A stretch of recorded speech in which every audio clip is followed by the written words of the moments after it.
คณะสงฆ์ภาค7มีหนังสือที่จพช.085/2567 วัดปทุมคงคาแขวงสัมพันธวงศ์เขตสัมพันธวงศ์กรุงเทพมหานคร10100ลงวันที่12สิงหาคม2567เรื่องรับตราตั้งรองเจ้าคณะอำเภอเรียนเจ้าคณะจังหวัดเชียงใหม่สิ่งที่ส่งมาด้วยสำเนาใบตราตั้งรองเจ้าคณะอำเภอโดยอนุมัติของเจ้าคณะใหญ่หนเหนือได้ภาคได้แต่งตั้งพระสังฆาธิการให้ดำรงตำแหน่งรองเจ้าคณะอำเภอ1รูปดังต่อไปนี้ 1. พระครูวิสิทธิศรีราภรณ์วงเล็บประเสริฐวัดวังสิงห์คำตำบลป่าแดดอำเภอเมืองเชียงใหม่จังหวัดเชียงใหม่ให้ดำรงตำแหน่งรองเจ้าคณะอำเภอเมืองเชียงใหม่และให้เข้ารับตราตั้งในวันที่22สิงหาคม2567เวลา 9:30 น.ณวัดวังสิงห์คำตำบลป่าแดดอำเภอเมืองเชียงใหม่จังหวัดเชียงใหม่จึงเรียนมาเพื่อทราบทางจังหวัดแจ้งให้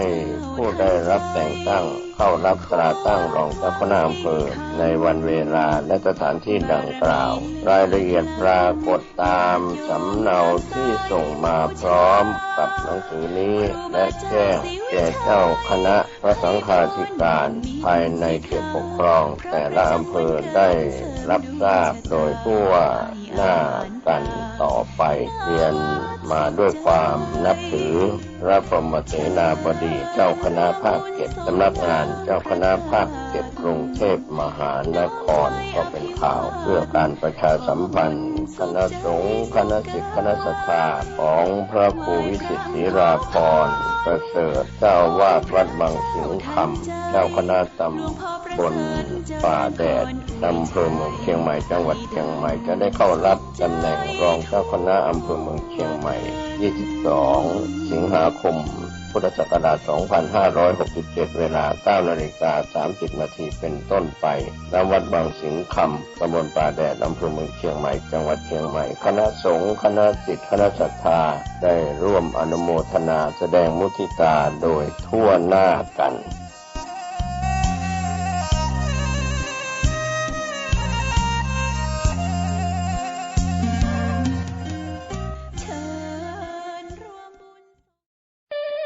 ขอเชิญร่วมถวายเทียนพรรษาประจำปี 2567 ของเครือข่ายคลื่นสีขาวเชียงใหม่เชียงรายลำพูนลำปางแปร่น่านและพะเยาเนื่องด้วยคณะสงฆ์พระนักเผยแผ่ธรรมะเครือข่ายคลื่นสีขาวและคณะศรัทธาพุทธศาสนิกชนถวายเทียนพรรษาประจำปี 2567 จะนำไปถวายวัดต่างๆจำนวน9วัดในพื้นที่ภาคอีสานในวันที่23 ถึง 25 สิงหาคม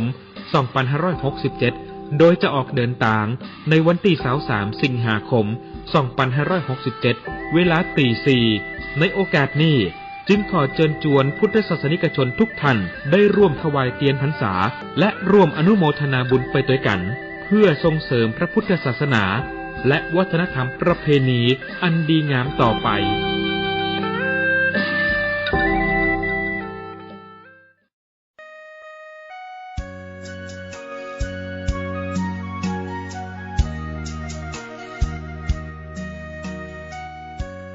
ข่าวสารเพื่อการประชาสัมพันธ์จัดธรรมสัญจรฟังธรรมในช่วงเทศกาลเข้าพรรษาปีพุทธศักราช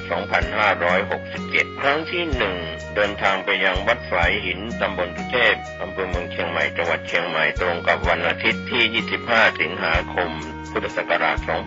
2567 เวลา 19 นาฬิกาฟังพระธรรมเทศนา1 กันครั้งที่ 2 ธรรมสัญจรณมูลนิธิสถาบัน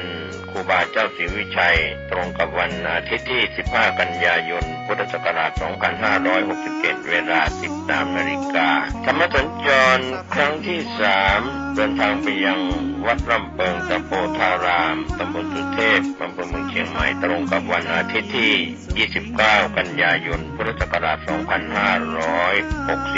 เวลา 19 นาฬิกาฟังพระธรรมเทศนา1 กันก็เป็นมติคณะสงฆ์ตำบลสุเทพ เทศบาลตำบลสุเทพอำเภอเมืองเชียงใหม่จังหวัดเชียงใหม่ธรรมสัญจรในช่วงเทศกาลเข้าพรรษา3 ครั้งครั้งที่1ณวัดฝายหิน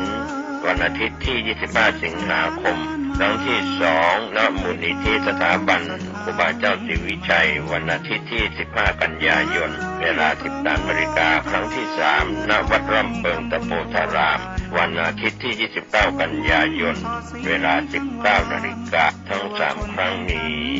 วัดฝายหินมูลนิธิสถาบันครูบาเจ้าศรีวิชัยและวัดร่ำเปิงก็เชิญชวนท่านได้ร่วมฟังเทศน์ฟังธรรมตามวันเวลาสถานที่ดังกล่าวได้บุญได้กุศลโดยทั่วหน้ากันพี่น้องทั่วท้องทุกถิ่นที่มาได้สักการะบูชาพระทักษิณาศาสดาของเราทรงใจถึงกันหมุนวันท่านกำลังติดตามรับฟังสถานีวิทยุกระจายเสียงพระพุทธศาสนาแห่งชาติและสังคมคลื่นเพื่อการศึกษาพระพุทธศาสนาและวัฒนธรรมระบบ FM 104.5 เมกะเฮิรตซ์รายการต่อไปเป็นรายการคดีโลกคดีธรรม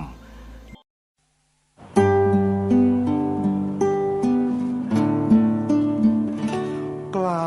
คิดก็ต้องกล้าทำอย่ากลัวถ้าทำความดีเร่งศึกษาปัญหาให้ทันท่วงทีเมืองไทยจะพัฒนากว่านี้รายการดีๆคดีโลกคดีธรรมขอรำพันบรรยายความคิดเครื่องไม้แห่งสีทั้ง3งามถนัดขาวคือบริสุทธิ์สีสวัสดิ์หมายพระไตรรัตน์และธรรมะคุ้มจิตไทยแดงคือโลหิตเราใสซึ่งยอมสละได้เพื่อรักษาชาติศาสนาน้ำเงินคือสีโสภาอันจอมประชาถ้าโปรดเป็นของส่วนองค์จัดริ้วเข้าเป็นไตรรงค์จึงเป็นสีธงที่รักแห่งเราชาวไทยทหารอวตารนำไปยงยุทธวิชัยวิชิตก็ชูเกียรติสยาม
ดาวน์โหลดแอปพลิเคชันที่ชื่อว่าวิทยุพุทธศาสนาทั่วไทยแอปพลิเคชันนี้มีสถานีวิทยุพระพุทธศาสนาแห่งชาติรวมกันอยู่ในที่เดียวกันมากถึง47สถานีณเวลานี้แต่ละสถานีนั้นนำธรรมะของครูบาอาจารย์ต่างๆในสายวัดป่าสายกรรมฐานสายวิชาการและนักเผยแผ่ธรรมต่างๆมาเปิดให้พวกเราได้สดับรับฟังกันตลอด24ชั่วโมงท่านสามารถที่จะเลือกรับฟังสถานีวิทยุพระพุทธศาสนาคลื่นต่างๆได้ด้วยอย่างอิสระเพราะทางแอปพลิเคชันนี้ได้แยกสถานีวิทยุต่างๆไว้ให้เป็นเฉพาะตัวสามารถเลือกรับฟังสถานีใดก็ได้และถ้าหากว่าญาติโยมสาธุชนครูบาอาจารย์นะครับรู้จักกับสถานีวิทยุพระพุทธศาสนาคลื่นใดที่มีการเผยแพร่ออกอากาศผ่านออนไลน์ในปัจจุบันนี้ท่านสามารถที่จะแจ้งบอกให้ทางสถานีนั้นเนี่ยสามารถเข้ามาสู่ระบบแอปพลิเคชันนี้ได้เลยให้ติดต่อสอบถามรายละเอียดเข้าไปได้ที่วัดป่าจริยธรรมหมายเลขโทรศัพท์083 327 5700ท่านสามารถที่จะนำสถานีวิทยุของท่านเข้าสู่ระบบแอปพลิเคชันนี้ได้เลยขออนุโมทนากับทุกท่านที่ช่วยกันบอกให้ผู้อำนวยการสถานีวิทยุพระพุทธศาสนาแห่งชาติหรือประจำจังหวัดต่างๆที่มีพระสงฆ์เป็นผู้อำนวยการสถานีวิทยุเราจะพิจารณาพระสงฆ์ก่อนนะโยมนะเป็นสถานีวิทยุพระพุทธศาสนาที่ดำเนินการโดยพระสงฆ์นะโยมให้เข้ามาอยู่ระบบแอปพลิเคชันนี้ได้เพื่อสะดวกในการติดตามรับฟังของบรรดาญาติโยมพุทธบริษัทของเราสามารถรับฟังได้ทั่วทั้งโลกเลยโยมนี่คือนวัตกรรมที่เราสามารถนำมาพัฒนาเพื่อให้เป็นประโยชน์ในงานเผยแผ่พระพุทธศาสนาของเราได้แล้วอย่าลืมทำบุญสนับสนุนสถานีวิทยุต่างๆที่เราสดับรับฟังอยู่ในปัจจุบันนี้ด้วยนะโยมนะครูบาอาจารย์ของเรานั้นมีค่าใช้จ่ายเป็นค่ากระแสไฟฟ้ารายเดือนใครจะทำบุญเดือนละเท่าไหร่อย่างไรนั้นให้ติดตามข้อมูลทางสถานีวิทยุนั้นๆทั้งตอนต้นชั่วโมงและท้ายชั่วโมงนะโยมนะท่านจะบอกเบอร์บัญชีบอกหมายเลขโทรศัพท์ต่างๆแล้วก็บุญต่างๆให้เราได้มีส่วนร่วมโดยเฉพาะบุญสร้างอุโบสถในปัจจุบันนี้มีอุโบสถอยู่2 แห่งที่ยังสร้างไม่แล้วเสร็จคือมหาอุโบสถวัดป่าจริยธรรมความคืบหน้าน้อยที่สุดน้อยกว่าอุโบสถอื่นๆหลาย10 เท่าเลยโยมเพราะว่ามหาอุโบสถวัดป่าจริยธรรมนี้ทางวัดได้จัดสร้างไว้ใหญ่เป็นพิเศษ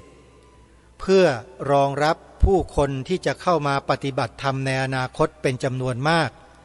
ทางวัดจึงได้สร้างไว้ขนาดใหญ่พอสมควรใช้พื้นที่ในการก่อสร้าง900 ตารางวาญาติโยมลองคิดดูแล้วกันว่าใหญ่แค่ไหนถ้าคิดเป็นไร่เนี่ยใช้พื้นที่2 ไร่1 งานในการสร้างอุโบสถตอนนี้ก็มีแต่เสาโครงเหล็กขึ้นมาเท่านั้นเองโยมใครจะร่วมเป็นเจ้าภาพเป็นเสาแต่ละต้นแต่ละต้นก็ย่อมได้นะโยมนะหรือจะเป็นส่วนอื่นๆไม่ว่าจะเป็นปูนหินทรายค่าแรงงานการตกแต่งภายนอกภายในสามารถที่จะร่วมบุญกันได้เลยนะให้ติดต่อไปที่วัดป่าจริยธรรมหมายเลขโทรศัพท์นี้นะโยมนะ083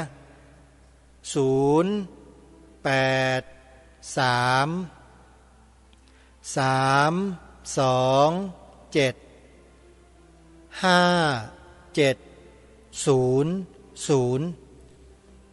หรือติดตามรายละเอียดผ่านเว็บไซต์ของวัดป่าจริยธรรมได้โดยเข้าไปที่ www.wadpa.net โยมก็จะทราบรายละเอียดต่างๆจากตรงนั้นอุโบสถอีกแห่งหนึ่งที่ขอเชิญชวนสาธุชนมีส่วนร่วมซึ่งในปีนี้ทางวัดได้ประกาศทอดกฐินสามัคคีสร้างอุโบสถทรงเจดีย์พุทธคยาแล้วใครติดตามรับฟังสถานีวิทยุวัดหนองกายก็จะทราบสปอตการประชาสัมพันธ์ในเรื่องนี้เป็นประจำทุกๆต้นชั่วโมงเลยนะโยมนะทางวัดหนองกายประกาศชัดเจนแล้วว่าจะจัดทอดกฐินสร้างอุโบสถในปีนี้วันที่19ตุลาคม19ตุลาคมใครที่มีความสนใจก็สามารถที่จะเข้าไปตรวจสอบข้อมูลติดตามข้อมูลทางสถานีวัดหนองกายได้นะสถานีวิทยุทั้งออนไลน์ก็ผ่านเว็บไซต์ของวัดหนองกาย .com ด้วยโยมเข้าไปดูรายละเอียดได้นะในเว็บไซต์ของวัดหนองกายชื่อ www.wadnongkai.com สำหรับอุโบสถวัดศรีอุดมวงศ์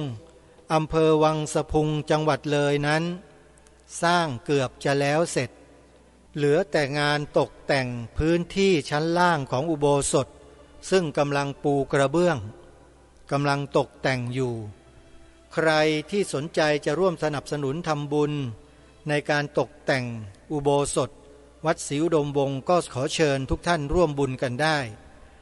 และอุโบสถหลังนี้จะจัดงานฉลองใหญ่ในเดือนมกราคมปีหน้าคือระหว่างวันที่18ถึง28มกราคมพระพุทธศักราช2568ปีหน้าจดหมายเลขโทรศัพท์เพื่อสอบถามรายละเอียดเพิ่มเติมหมายเลข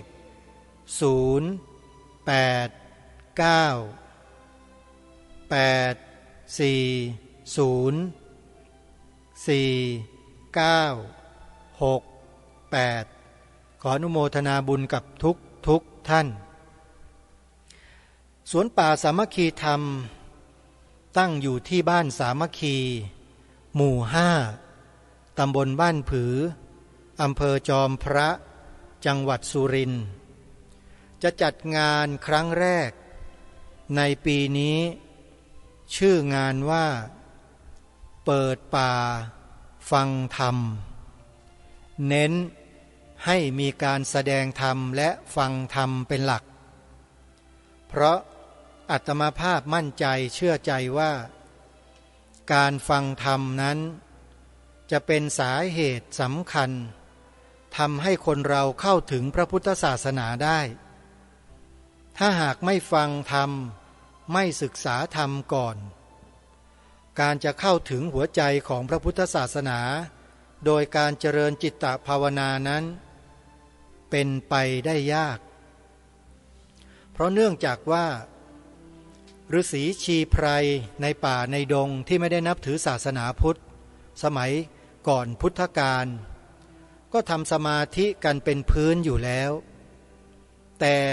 เขาไม่สามารถบรรลุอมตะธรรมคือเข้าถึงอริยสัจสี่บรรลุนิพพานได้เลยเพราะเนื่องจากว่าแนวคิดของเขานั้นเป็นแนวคิดที่ไม่ถูกตรงหรือไม่ได้เป็นสัมมาทิฏฐิเขายังมีความยึดมั่นถือมั่นในอัตตาตัวตนอยู่ตราบเมื่อ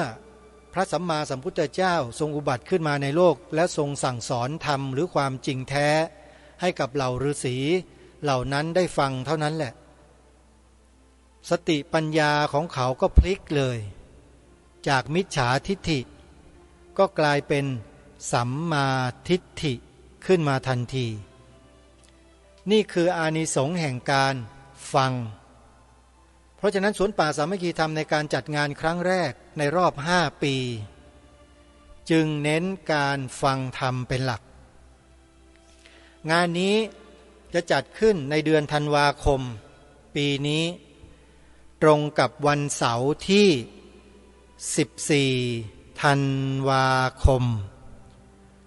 ขอกราบอาราธนานิมนต์ขอเรียนเชิญญาติโยมพุทธบริษัทผู้สนใจเข้าร่วมกิจกรรมฟังธรรมกันตลอดทั้งคืนสอดแจ้งที่สวนป่าสามัคคีธรรมของเราได้จัดในวันเสาร์ที่14ธันวาคมนี้นะโยมนะก็เหลือเวลาอีกไม่กี่เดือนแล้วงานนี้ก็จะได้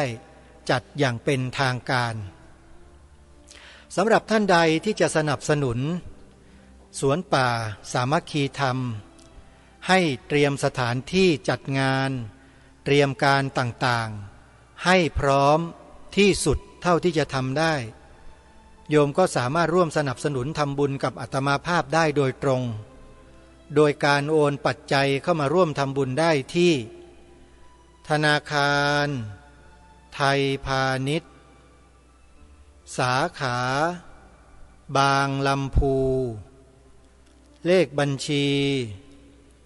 11421949897ชื่อบัญชีพระปลัดนรงฤทธิ์ขออนุโมทนาบุญกับญาติโยมทุกท่านเมื่อ2 วันที่ผ่านมา2-3 วันคุณโยมแม่ศรีนวลรันจวนจากอำเภอดอยสะเก็ดจังหวัดเชียงใหม่โทรศัพท์มาแจ้งบอกกับอาตมาภาพว่าได้โอนปัจจัยทำบุญประจำเดือนนี้เข้ามาแล้วจำนวน300 บาทขออนุโมทนาบุญกับคุณโยมแม่ศรีนวลรันจวนที่สนับสนุนรายการคดีโลกคดีธรรมเป็นประจำทุกเดือนขอให้มีสุขภาพแข็งแรงสุขภาพดีตลอดกาลนะโยมนะและอีกท่านหนึ่งได้โทรศัพท์มาแจ้งบอกอาตมาภาพคือคุณโยมแม่ชีปริญญาวงชมพูอยู่ที่วัดสันป่าศักตำบลแม่สาวอำเภอแม่อายจังหวัดเชียงใหม่ได้ร่วมทำบุญสนับสนุนรายการคดีโลกคดีธรรมมาเป็นจำนวนเงิน300 บาทขออนุโมทนาสาธุสาธุสาธุขอให้สุขภาพแข็งแรงนะโยมนะและนี่ก็เป็นญาติโยมที่มีศรัทธาที่ร่วมทำบุญกับอาตมาภาพมาในวัน2 วันที่ผ่านมานี่เองสำหรับญาติโยมท่านใดจะสนับสนุนรายการคดีโลกคดีธรรมนะโยมนะโยมก็สามารถโอนปัจจัยมาตามบัญชีที่ได้แจ้งไปเมื่อสักครู่นี้ได้เลยนั่นคือธนาคารไทยพาณิชย์เลขบัญชี1142142149897ขออนุโมทนาสาธุทีนี้มาปรารภถึงเนื้อหาสาระของรายการที่กำลังนำเสนอต่อท่านผู้ฟังในช่วงนี้เพื่อเป็นการสร้างความเข้าใจที่ดีให้เกิดขึ้นต่อกันและกันเนื้อหาสาระที่ทางรายการนำมาเปิดออกอากาศให้สาธุชนได้ฟังกันทุกวันที่กำลังฟังกันอยู่นี้เนี่ยเป็นเนื้อหาจากหนังสือที่มีชื่อว่าพุทธศาสนสุวรรณภูมิปกรณ์ซึ่งรจนาและเรียบเรียงขึ้นโดยท่านเจ้าคุณพระราชกวีอ่ำธรรมทัตโตวัดโสมนัสวิหารท่านรวบรวมเรียบเรียงมาจากอะไรรวบรวมเรียบเรียงมาจากอักษรโบราณบนแผ่นกระเบื้องจานเมืองคูบัวจังหวัดราชบุรีซึ่งมีอายุเก่าแก่หลายพันปีญาติโยมและเป็นของจริงของแท้ด้วยอาตมาภาพพูดตามที่นักวิชาการบางท่านได้ไปสำรวจของจริงแล้วก็ทำการยืนยันไว้อย่างนี้ว่ากอเบื้องจานเมืองคูบัวจังหวัดราชบุรีนั้นเป็นของแท้ของจริงมีอายุหลายพันปีมาแล้วโยมแล้วท่านเจ้าคุณพระราชกวีอ่ำธรรมทัตโตรูปนี้เนี่ยท่านอ่านภาษาพวกนี้ออกกับครูบาอาจารย์อีกหลายๆรูปในสมัยครั้งโบราณในสมัยอดีตเนี่ย ท่านรู้ภาษาพวกนี้โยมแล้วเมื่อท่านอ่านแล้วก็ปรากฏว่าได้พบเนื้อความที่ผูกโยงกับ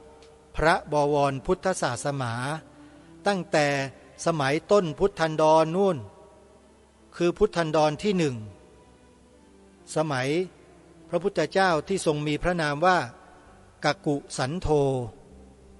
เป็นพระพุทธเจ้าองค์แรกของภัทรกัปของโลกของเราใบนี้เลยโยมผูกโยงไปได้ถึงนั่นแล้วก็พระพุทธเจ้าพระองค์ที่สองโกนาคมโน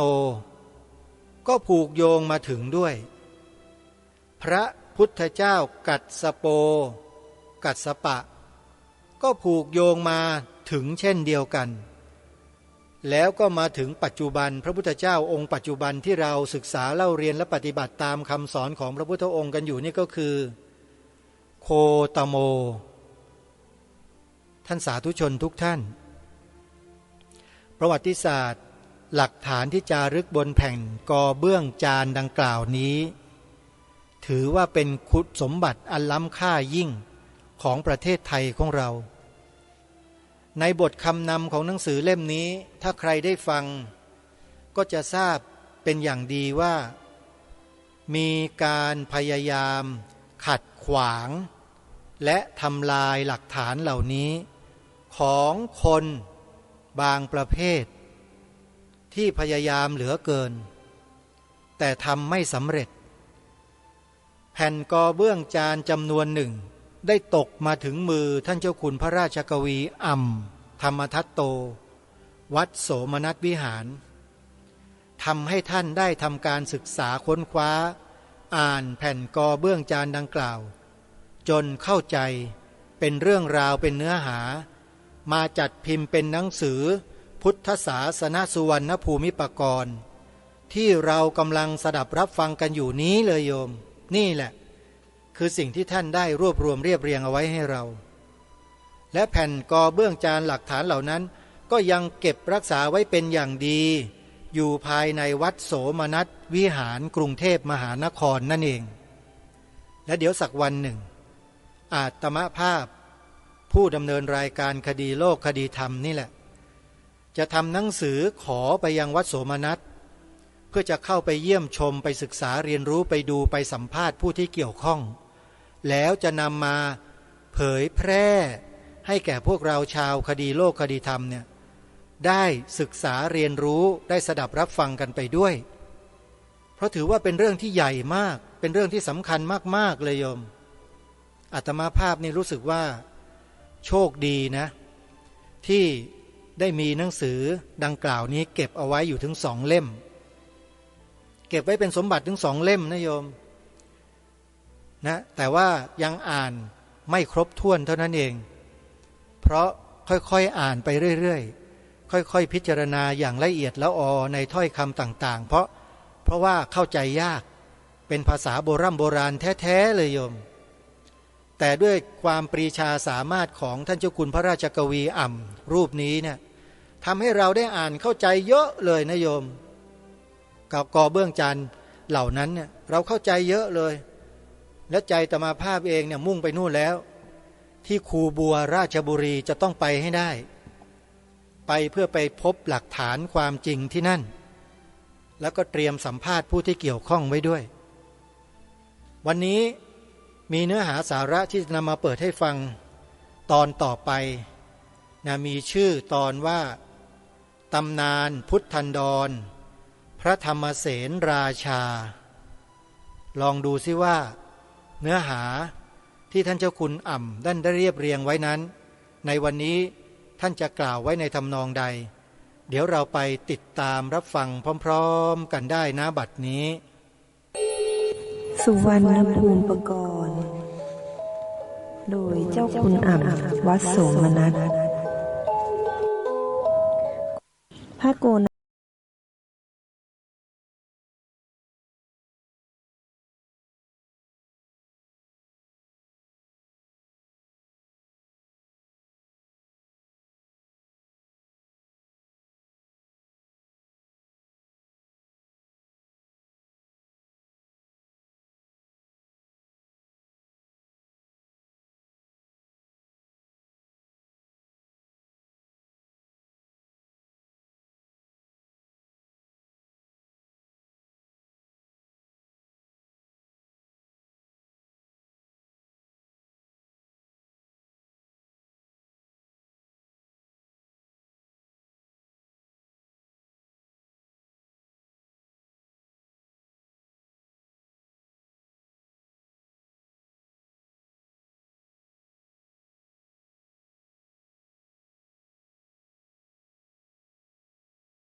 ฉัตรธรรมราชาหรือบุรุษเท่านั้นครั้นได้พบและได้ฟังพระนางลำพุสราเทวีตรัสเล่าแล้วจึงได้เปลี่ยนเพศเป็นเทพเจ้าผู้มีศักย์ใหญ่ได้ทรงลอยขึ้นสู่เวหาสแล้วได้ประกาศกล่าวว่าเรานี้เมื่อก่อนการที่พระโคนาคมนะจะอุบัติขึ้นได้เกิดเป็นพระยาช้างใหญ่สกุลฉัตรทันจึงได้เป็นราชาเจ้าโขงปกครองช้างสกุลเดียวกัน 84,000 ณ บริเวณสระฉัตรทันตะนั้นซึ่งได้ปกครองให้อยู่เย็นเป็นสุขตลอดกาลนานจวบถึงการที่พระโคนาคมนะอุบัติครองเรือนอยู่ 3,000 ปีได้เสด็จออกมหาพิเนศกรุงและได้ตรัสรู้เป็นพระโคนาคมนะสัมมาสัมพุทธองค์แล้วได้ล่วงมาถึงมัชชิมโพธิการในการนั้นธรรมเสราชานี้ได้ไปบวชเป็นดาบสในสำนักดาบสในป่าหิมพานต์ยังได้พบเห็นกันแต่พูดกันด้วยปากไม่ได้เพราะต่างชาติกำเนิดกันกระนั้นก็พอรู้กันได้โดยเจโตปริยญาณในปลายมัชชิมโพธิการนั้นครั้งนั้นพระโกณฑัญญเถระมหาขีณาสพพระสาวกของพระโคนาคมนะพุทธองค์นั้นได้ไปปรินิพพานณลานบริเวณสระฉัตรทันนั้นเราได้สละงาทั้งคู่อธิษฐานขอให้มีเลื่อยทิพยนต์ทำงาข้างหนึ่งเป็นโกฐบรรจุสรีระศพอีกข้างทำเป็นนกยูงเป็นเชิงรองตั้งโกฐเอาผมขนณศีรษะทำเป็นไส้ประทีปเทียนตามถวายสักการะบูชากุญชรชาติฉัตรทันบริวาร 84,000 ประชุมกันแล้วใช้งวงประคองวางลงบนกระพองยังเพลิงให้ลุกขึ้นเผาไหม้อยู่นกยูงเชิงรองตั้งโกฐนั้นดุจมีวิญญาณได้โผผินบินไปในอากาศให้เพลิงไหม้หมดสิ้นแต่อธิธาตุทั้งหลายได้ตกเรี่ยรายบนแผ่นดินทวยเทพได้ตกแต่งเจดีย์บรรจุพระธาตุไว้แล้วในการประชุมเพลิงศพพระอรหันต์ครั้งนั้นเราได้กระทำความปรารถนาว่าด้วยเดชผลนี้จงเป็นปัจจัยแก่พระสัพพันยูสันเพชรดายานเถิดก็เมื่อถึงกลางจึงได้จุติเคลื่อนไปเกิดเป็นเทพเจ้าศักย์ใหญ่ณดุสิตสวรรค์แล้วได้คอยอยู่จนถึงการนี้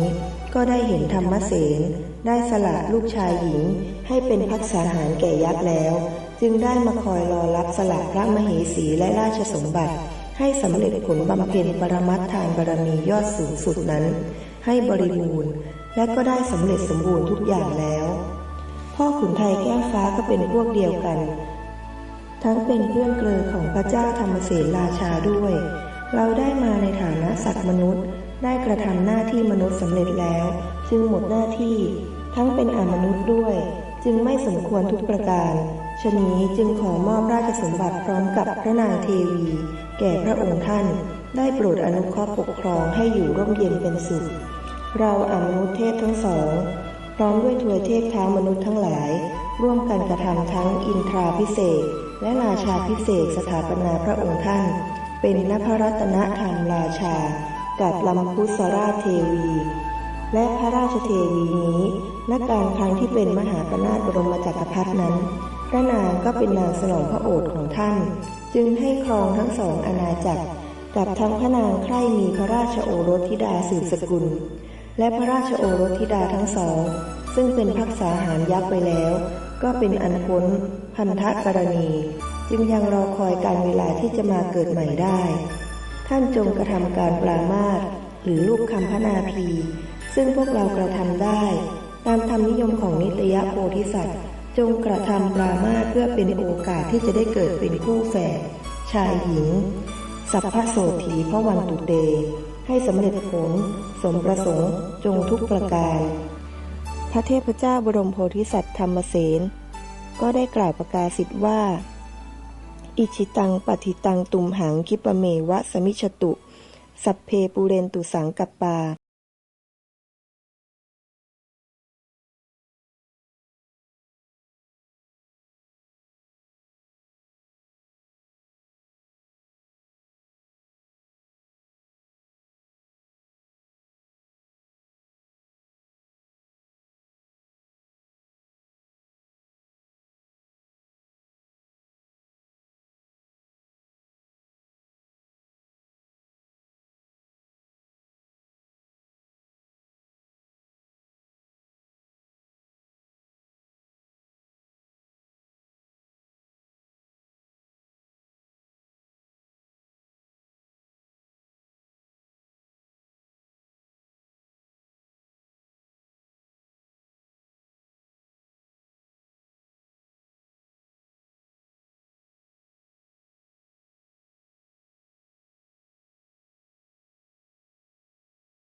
ท่านสาธุชนผู้ฟัง